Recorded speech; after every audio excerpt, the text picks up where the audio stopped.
আসসালামু আলাইকুম। মাত্র 40 দিন বাকি আছে এসএসসি পরীক্ষার। একটা রিভিশনের মাস্টার প্ল্যান আজকে দিতে আসছি এবং আশা করি এই রিভিশন মাস্টার প্ল্যানটা তোমাদের জন্য একটা গেম চেঞ্জার হবে। আমি দেখলাম আশেপাশে এখন সবাই রিভিশনের জন্য তোমাদেরকে বিভিন্ন ধরনের প্ল্যান গুছাই দিচ্ছে। আমি রিফাত ভাইকে দেখলাম, উনি খুব সুন্দর একটা লাইভ করে তোমাদেরকে প্রতিদিন একটা ডেইলি চ্যালেঞ্জ দিচ্ছে, যেটার মাধ্যমে পড়ার, এবং আমার কাছে উদ্যোগটা খুবই ভালো লেগেছে। আমার অবশ্য ফিলসফিটা একটু ডিফারেন্ট ওনার থেকে, কারণ হচ্ছে যে আমার কাছে মনে হয় প্রত্যেকের রিভিশন প্যাটার্ন ডিফারেন্ট হবে। আমি যে একটা ডেইলি চ্যালেঞ্জ দেইও, তাহলে হয়তো বা তোমাদের সাথে ডিরেক্টলি নাও মিলতে পারে তোমাদের পড়াশোনার সাথে।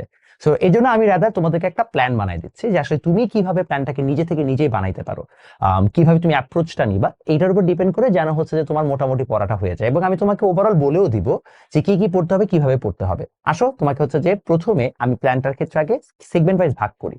তোমাদের এই 40 দিনকে তোমরা 3 ভাগে ভাগ করবা, 15-15-15, 10। মানে তুমি হচ্ছে যে 15 দিন 15 দিন 10 দিন। প্রথম যে 15 দিন, এটাকে আমরা বলবো হচ্ছে গ্যাপ ফিলার। কি বলবো? Gap filler. কেন গ্যাপ ফিলার বলছি?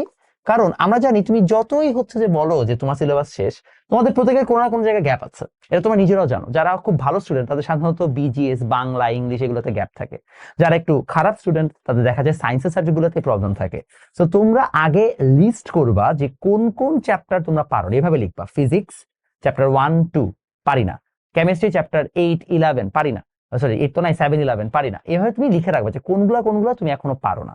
আগামী 15 দিনের মধ্যে তোমাকে এগুলো শেষ করতে হবে। তুমি যদি ভাবো আল্লাহ তাআলা রিভিশন কখন দিব, কোনো টেনশন নাই, তুমি 15 দিনের মধ্যে এটা শেষ করলে হবে। তুমি আগে জাস্ট আমার সাথে আগাও। প্রথম দিন তুমি কি করবা?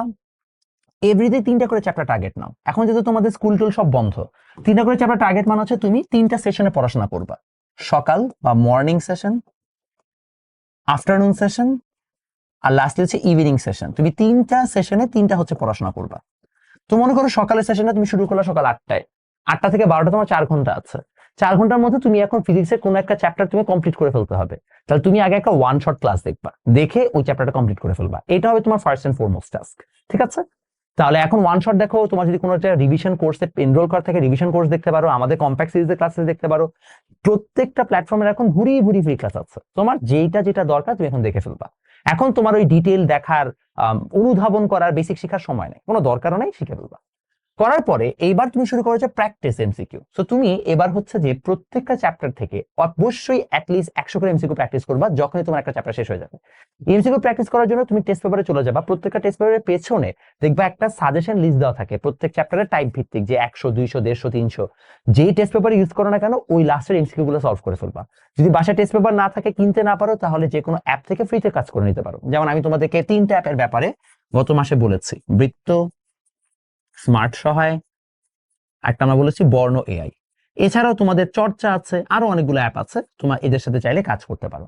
এইভাবে আমাদের 15 ডেজ চ্যালেঞ্জে আমরা হচ্ছে প্রথমত এইভাবে জিনিসগুলোকে আগায় নিব। গেল। এখন এই 15 ডেজে তাহলে তুমি চিন্তা করো, তুমি ম্যাক্সিমাম 3-15-45টা চ্যাপ্টার কভার করে ফেলতে পারো। 45টা চ্যাপ্টার কভার করে ফেললে তোমার কিন্তু টেকনিক্যালি হচ্ছে যে এসএসসি মেজরিটি চ্যাপ্টারই শেষ হয়ে যাবে। কারণ পার চ্যাপ্টারে 7টা করে আছে, মানে পার সাবজেক্টে চ্যাপ্টার। আর 7টা করে যদি চ্যাপ্টার থাকে, তাহলে হিসাব করলে তোমাদের টোটাল সাবজেক্ট আসেই হচ্ছে যে মনে হয় 8টার মতো। তো 56টার মধ্যে 45, তো তোমার ইনাফ টাইম আছে। আমি এখানে দিয়েছি হচ্ছে যে 45টা চ্যাপ্টার শেষ করার জন্য। বাট ইন রিয়ালিটি তুমি অবশ্যই অসুস্থ হবা, সব দিন তুমি ঠিকমতো পারবা না, কোনো চ্যাপ্টার অনেক বড় থাকবে, যেমন গতি চ্যাপ্টার পড়তে গেলে তোমার পুরো দিনই লেগে যাবে। এরকম করে তোমার বিভিন্ন ধরনের চ্যালেঞ্জেস আসবে।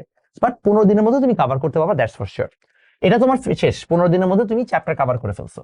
এই 15 দিনকে আমরা বলবো হচ্ছে মূলত আমাদের রিভিশন। এটা হচ্ছে আমাদের অ্যাকচুয়াল রিভিশন ফেজ। এই রিভিশনের সময় আমরা কি করব? এই রিভিশনের সময় প্রথমত তোমাকে হচ্ছে যে থিওরি পড়তে হবে। থিওরি কিভাবে পড়বা? অবশ্যই তুমি যদি হচ্ছে যে পুরো বছর ঠিকমতো ক্লাস করে থাকো, তাহলে তোমার একটা সুন্দর ক্লাস নোট আছে। যেমন আমি যখন আমার বাচ্চাদেরকে পড়াই, তখন কিন্তু তাদের একটা ক্লাস নোট থাকে। ওই ক্লাস নোটটাই তার জন্য হচ্ছে মেইন পড়া, ওটা মেইন সোর্স, ওটাকে আগে রিডিং পড়তে হবে। তুমি থিওরির জন্য যদি তোমার আলাদা নোট করা থাকে ফাইন। যে বায়োলজির ক্ষেত্রে তুমি যদি বই থেকে ডিরেক্টলি পড়ো, যেভাবে যে পড়েছো সেটাকে আগে সুন্দর মতো থিওরিটা এখান থেকে পড়ে নিবা। থিওরিটা পড়ার পরে তুমি এবার চলে যাবা হচ্ছে টেস্ট পেপারে। টেস্ট পেপার থেকে তোমাকে কি করতে হবে? তোমাদের সবার জন্য আমি একটা টেস্ট পেপার মার্কিং সিরিজ দিয়েছিলাম। ওই মার্কিং সিরিজে দেখবা প্রত্যেক চ্যাপ্টার থেকে আমি সিলেক্টেড কিছু টেস্ট পেপার থেকে কোশ্চেন দিয়ে দিয়েছি। ওই সিকে গুলো সলভ করতে পারো। কারো কাছে যদি কোনো সাজেশন বুক থাকে, যেমন ফাহাদ ভাইয়ের দেখলাম একটা সাজেশন বই আছে খুব সুন্দর, কারো কাছে সাজেশন বই থেকে সাজেশন থেকে পড়তে পারো। বাট এখন কথা হচ্ছে লাস্ট মোমেন্টে কয়েকটা হচ্ছে যে ছোটখাটো টপিক, যেগুলো পড়লে তোমার জন্য এটা সব ধরনের টাইপ কভার হয়ে যাবে। তোমাকে ওইগুলা এখন পড়তে হবে। টেস্ট পেপার থেকে তোমাকে এখন সুন্দর মতো ওইগুলাকে আলাদা করে নিতে হবে। কেউ যদি আলাদা করে দেয়, যেমন আমি করে দিয়েছি, ওগুলো পড়তে পারো। সাজেশন বুক থাকলে পড়তে পারো, যদি কোনো প্ল্যাটফর্মে পড়ো সেখানে যদি শিট টিট দেয় সেটা পড়তে পারো। বাট এখন তোমাকে পার চ্যাপ্টার থেকে 10 থেকে 12টার বেশি সিকিউ পড়া যাবে না, এগুলো তোমাকে পড়ে ফেলতে হবে। এবং এরপরে জ্ঞানমূলক, অনুধাবনমূলক, এগুলা প্লিজ প্লিজ ভাই ভালো মতো পড়বেন, ভালো মতো অবশ্যই পড়বেন। এগুলো যদি ঠিক মতো ভালো মতো না পড়েন তাহলে কিন্তু আপনি ঝামেলায় পড়ে যাবেন। তো জ্ঞানমূলক, অনুধাবনমূলক গুলো ঠিক মতো হচ্ছে যে পড়ে ফেলবা। এবং লাস্ট বা নট দ্য লিস্ট, যখন তোমার এইগুলা সব শেষ, তারপরে ফোর্থ তুমি চলে যাবে হচ্ছে এমসিকিউ প্র্যাকটিসে। এইভাবে তোমার 15 দিনের মধ্যে তুমি এখন ম্যাক্সিমাম 30টা চ্যাপ্টার হচ্ছে রিভাইজ করতে পারবা, সব চ্যাপ্টার পারবা না। আমি বারবার চ্যাপ্টার্স বলছি কারণ এখানে ফিজিক্স, ম্যাথ, কেমিস্ট্রি সবকিছু হচ্ছে ইনক্লুডেড থাকে। তারপর ফাইনালি আসবে হচ্ছে 10 ডেজ, আমাদের লাস্ট 10 দিনের জন্য হচ্ছে যে গেম প্ল্যান। লাস্ট 10 দিনের গেম প্ল্যানটা আরো ইজিয়ার। হ্যাঁ, লাস্ট 10 দিনের গেম প্ল্যানটা আরো আরো অনেক ইজিয়ার। কিভাবে আরো অনেক ইজিয়ার, চলো ব্যাখ্যা দিই। যখন আমরা লাস্ট 10 দিনের কথা বলবো, আমাদের 15 দিন 15 দিন লাস্ট 10 দিন, লাস্ট 10 দিনে তোমাদের সব পড়া তো শেষ। প্রথম 5 দিন, প্রথম 5 দিন, সরি প্রথম 5 দিন না তো 10 দিন, তো আমরা 10 দিন হচ্ছে 10টা সাবজেক্ট হচ্ছে কভার করবো। 10টা সাবজেক্ট তো নাই, সাবজেক্ট ভিত্তিক আর কি রিভিশন যেটাকে বলি, সাবজেক্ট ওয়াইজ রিভিশন। এবং সাবজেক্ট ওয়াইজ রিভিশন যখন তুমি দিবা, অবশ্যই এনশিওর করবা ওই দিন রাতে একটা করে তুমি হচ্ছে যে এমসিকিউ এক্সাম যেন তুমি দাও। একটা এমসিকিউ এক্সাম অবশ্যই তুমি রাতে নিজে থেকে দিয়ে দিবা। সেটা তুমি যে কোনো টেস্ট পেপারের পেছনের এমসিকিউ গুলো হোক, মডেল টেস্টের, কিংবা হচ্ছে যে তোমার যে কোনো হচ্ছে যে উদ্ভাসের মতো যে কোনো জায়গার যদি মডেল টেস্ট কোশ্চেন তোমার কাছে থাকে সেটা হোক, কিংবা অ্যাপ থেকে হোক, বা একটা ফ্রি মডেল টেস্ট বা পেইড মডেল টেস্ট যেভাবে জানা কোনো, অবশ্যই মডেল টেস্ট গুলো দিবা। দিলে দেখবো অটোমেটিক্যালি তোমার কিন্তু পড়াটা হয়ে গেছে।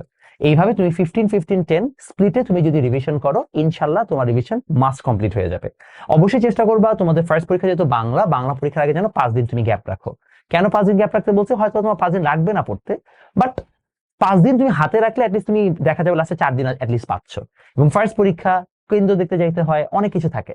সো যত তুমি হচ্ছে যে একটু রিল্যাক্স থাকবা ফার্স্ট পরীক্ষা, তোমার জন্য ভালো হবে।